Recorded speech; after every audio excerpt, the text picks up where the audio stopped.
حاضرین کرام، تقریباً 13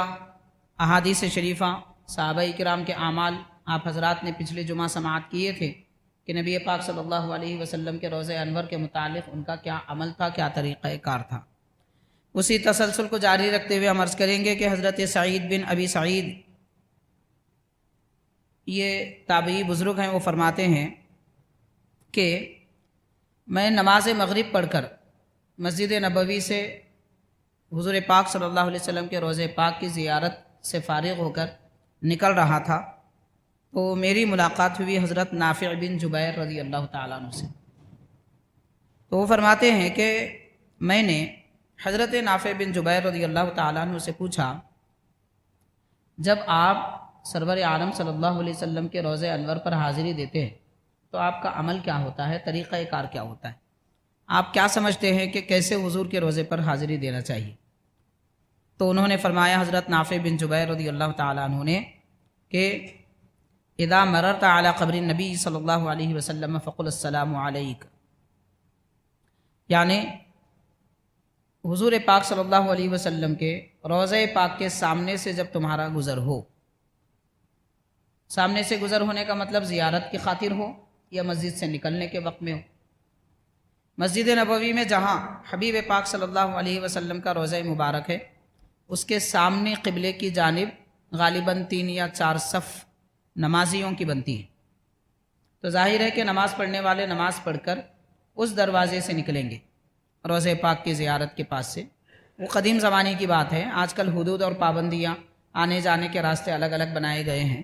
لیکن اس زمانے میں جو طریقہ کار ہوتا تھا، روضہ پاک کے سامنے سے زیارت کرتے ہوئے، سلام پیش کرتے ہوئے صحابہ اکرام اور تابعین، اکابر وغیرہ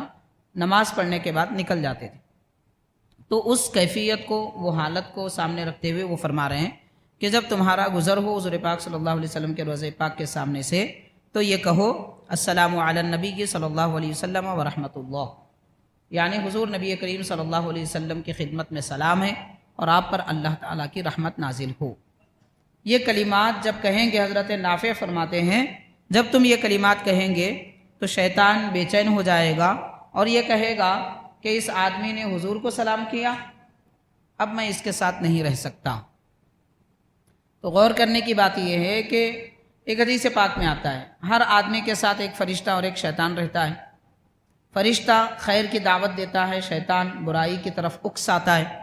اسی لیے انسان گناہ کرتا ہے، شرانگیزی کرتا ہے، لوگوں کو اذیت دیتا ہے، تکلیفیں پہنچاتا ہے، زبان سے گالی گلوچ کرتا ہے، یہ سب شیطانی اثر ہے۔ لیکن سرکار دو عالم صلی اللہ علیہ وسلم کی خدمت میں جب سلام کر کے کوئی مسلمان نکلتا ہے تو شیطان کہتا ہے کہ اب اس کے ساتھ تو میں رہ نہیں سکتا، رہنے کی اب کوئی گنجائش اس کے پاس نہیں ہوتی۔ تو غور کرنے کا معنی یہ ہے کہ حضور اکرم صلی اللہ علیہ وسلم کی خدمت میں سلام کرنے، روضہ اقدس پر حاضری دینے کا ایک بڑا فائدہ یہ بھی ہے کہ شیطان ہمارے ساتھ نہیں رہتا۔ شیطان کسی آدمی کے ساتھ نہ رہے، آپ جان سکتے ہیں، سمجھ سکتے ہیں کہ رمضان میں آدمی کتنا پاک ہو جاتا ہے، اس لیے کہ شیطان جکڑ دیے جاتے ہیں۔ تو شیطان انسان کے ساتھ نہیں ہوتا تو وہ نمازی بن جاتا ہے، نیک بن جاتا ہے، دل پاک ہو جاتا ہے، دل میں نرمی پیدا ہو جاتی ہے۔ وہ کیفیت جو سال میں ایک مرتبہ ماہ رمضان میں کسی مسلمان کو حاصل ہو سکتی ہے، وہ کیفیت ہر لمحہ اسے مل سکتی ہے کہ وہ حضور کی خدمت میں سلام پیش کرے، روضہ اقدس پر حاضری دے۔ تو بہرحال حاضرین کرام، جو لوگ مدینہ پاک میں نبی پاک صلی اللہ علیہ وسلم کے قرب و جیوار میں رہتے ہیں، اگر وہ حضور کی خدمت میں حاضری دے کر سلام پیش کرے تو شیطان ان کے ساتھ نہیں ہوتا۔ دور رہنے والے بھی اگر نبی پاک صلی اللہ علیہ وسلم کی خدمت میں سلام پیش کریں گے تو یقیناً ان کے ساتھ بھی شیطان نہیں رہے گا۔ تو ایک فائدہ سرور عالم صلی اللہ علیہ وسلم کے روضہ پاک میں حاضری کا کیا ہوتا ہے، یہ صحابہ اور تابعین بیان فرما رہے ہیں۔ اور 2 مقام بھی انہوں نے بیان کیے، ایک تو سرکار کے روضہ پاک کی زیارت کرنے والے کے ساتھ شیطان نہیں تھا، خود وہ کہا کہ میں اب اس کے ساتھ نہیں رہ سکتا، لا صحبتا، اب اس کے ساتھ کوئی سنگت نہیں ہے، اس کے ساتھ رہنے کا کوئی جواز نہیں ہے۔ دوسرا آپ نے فرمایا کہ جب تم اپنے گھر میں داخل ہو جاؤ، جب بھی گھر میں داخل ہو جاؤ تو سلام کرو، تو سلام کرنے سے شیطان یہ کہتا ہے کہ اب میں اس کے ساتھ رات میں نہیں رہ سکتا، یعنی گھر میں جب آدمی داخل ہو جاتا ہے تو شیطان بھی اس کے ساتھ ہو جاتا ہے، گھر میں داخل ہو جاتا ہے۔ تو ہم جائیں گھر میں مگر ہمارے ساتھ شیطان نہ آئے، تو کیا کرنا چاہیے؟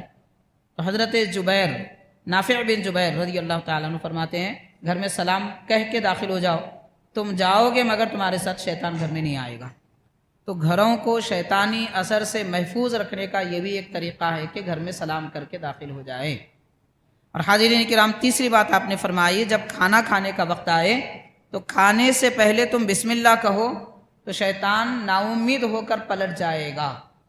اور یہ کہے گا کہ نہ اس کے کھانے میں شریک ہو سکتا ہوں اور تو نبی کے دربار میں ہے، تیری ہر ضرورت یہیں پوری ہو جائے۔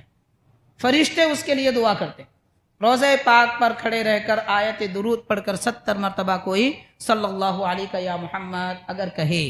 یہ روایت باضابطہ شعب الایمان میں اور یہ حدیث کا نمبر 3872۔ حاضرین کرام، اور ایک بزرگ ہے حضرت ابن ملیکہ، وہ فرماتے ہیں تم میں سے کوئی اگر یہ چاہتا ہے،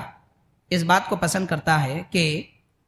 سرکار دو عالم صلی اللہ علیہ وسلم کے چہرے انور کے بالکل سامنے کھڑا ہو۔ حضور پاک صلی اللہ علیہ وسلم کا چہرہ انور قبلے کی جانب ہے، تھوڑا سا طریقہ کیا ہے، کس کو بھی دفن کرنے کا طریقہ چت لٹاتے ہیں مگر قبلے کی جانب تھوڑا سا رخ کر دیتے ہیں۔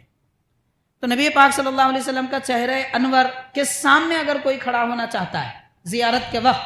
تو کیا کرے؟ وہ فرماتے ہیں فَلْيَجْعَلِ الْقِنْدِيلَ الَّذِي فِي الْقِبْلَةِ عِنْدَ الْقَبْرِ عَلَى رَأْسِهِ۔ تو روضہ پاک کے سامنے اس زمانے میں ایک قندیل لٹکی ہوئی تھی، مسجد میں روضہ پاک کے سامنے قندیل تھی، وہ قندیل کے بالکل نیچے کھڑا ہو جائے کہ قندیل اپنے سر پہ ہو جائے۔ وہ اگر ایسے کھڑے رہ کر زیارت کرے گا تو سرکار کے بالکل سامنے، چہرے انور کے سامنے ہوگا۔ مطلب زیارت کرنے کے وقت میں کہاں کھڑا ہو، کیا امید رکھے، حضور کے چہرے انور کے سامنے کھڑا ہو، کیا کیا تصورات دے کے گئے ہیں۔ یہ ہمارے اسلاف ہیں، یہ ہمارے بزرگان دین ہیں، اور آج حضور کی زیارت کرنے پہ بحثیں ہو رہی۔ کوئی بے وقوف ایک بات کہتا ہے